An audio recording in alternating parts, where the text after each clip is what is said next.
Writer कहता है कि वह बाद में वापस आएगा और चला जाता है, लेकिन उसके थोड़ी देर बाद ही दो सरकारी एजेंट्स वहां आ जाते हैं और आइजैक को पकड़ लेते हैं। ये एजेंट्स एक सीक्रेट ऑपरेशन का हिस्सा थे जो उन लोगों को निशाना बनाते थे जो यूएफओ या एलियंस देखने का दावा करते थे। जब आइजैक को होश आता है तो वो खुद को एक कमरे में बंद पाता है जहां एंड्रॉइड्स पहरा दे रहे होते हैं। सारा को भी पकड़ लिया गया था और उसे अलग कमरे में रखा गया था। आइजैक के सामने एक स्क्रीन होती है जिसमें एक ऑफिसर उसे आदेश देता है कि वह सहयोग करे और कमरे में रखी चीजों की जांच करे ताकि उसकी क्षमताओं का आकलन किया जा सके। ऑफिसर उसे कार्ल की तस्वीर दिखाता है और पूछता है कि वो उसके बारे में क्या जानता है। आइजैक कहता है कि वह कुछ नहीं जानता। अचानक आइजैक को कुछ अजीब महसूस होता है। जैसे ही वह अपना हाथ बढ़ाता है उसके सामने की स्क्रीन गिर जाती है। उसे एहसास होता है कि उसके अंदर कुछ बदल चुका है। वह सारा को ढूंढने निकलता है लेकिन एंड्रॉइड्स उसका रास्ता रोक लेते हैं। अचानक आई ताकत के साथ आइजैक उन्हें नष्ट कर देता है और उनके हथियार ले लेता है। आगे बढ़ते हुए वह सारा को ढूंढ लेता है, उसे आजाद करता है और दोनों मिलकर भागने की कोशिश करते हैं, लेकिन सभी दरवाजे लॉक कर दिए गए थे। तभी साफ हो जाता है कि आइजैक के अंदर कोई खास शक्ति आ गई है। उसी शक्ति का इस्तेमाल करके वह दरवाजा खोल देता है और सारा के साथ वहां से निकल जाता है, यहाँ तक कि पीछे से दरवाजा भी बंद कर देता है। उधर ऑफिसर अपनी टीम को बताता है कि आइजैक और सारा काल की तरफ बढ़ रहे हैं। सच जानने के लिए वह उनके पीछे और एंड्रॉइड्स भेज देता है। भागने के बाद आइजैक और सारा एक गांव में पहुंचते हैं।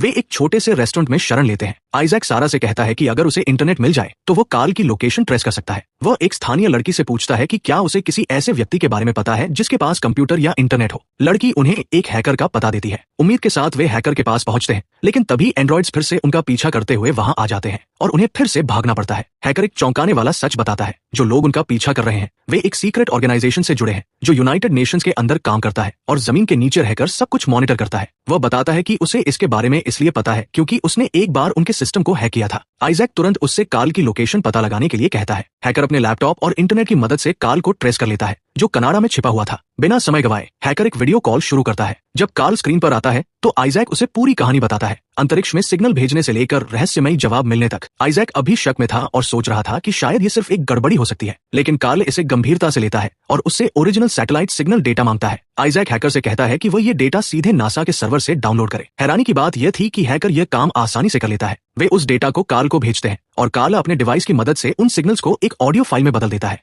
उसका विश्लेषण करने के बाद कार्ल एक डरावना खुलासा करता है। ये सिग्नल्स रैंडम नहीं थे, ये एलियंस द्वारा भेजे गए थे और डिकोड किए गए मैसेज के अनुसार एलियन सिर्फ 5 दिनों में पृथ्वी पर आने वाले हैं। ठीक शाम 4 बजे कार्ल तुरंत आइजैक को चेतावनी देता है कि वह छिप जाए। वो उसे कहता है कि सभी इलेक्ट्रॉनिक डिवाइसेस को बंद कर दे या नष्ट कर दे, क्योंकि सीक्रेट एजेंसी उन्हें उन्हीं के जरिए ट्रैक कर सकती है। ये चेतावनी देकर कार्ल कॉल खत्म कर देता है। स्थिति की गंभीरता को समझते हुए आइजैक फैसला करता है कि उन्हें कार्ल को खुद जाकर ढूंढना होगा। एलियंस के आने में सिर्फ 5 दिन बचे थे, इसलिए आइजैक, सारा और हैकर कनाडा के लिए निकल पड़ते हैं। वहीं दूसरी तरफ उनका पीछा कर रहा ऑफिसर भी उनकी मंजिल का पता लगा लेता है। पूरी रात सफर करने के बाद वे अगले दिन कनाडा पहुंच जाते हैं। कार्ल को ढूंढते हुए वे एक ट्रेन में सवार होते हैं, लेकिन एंड्रॉइड्स अब भी उनका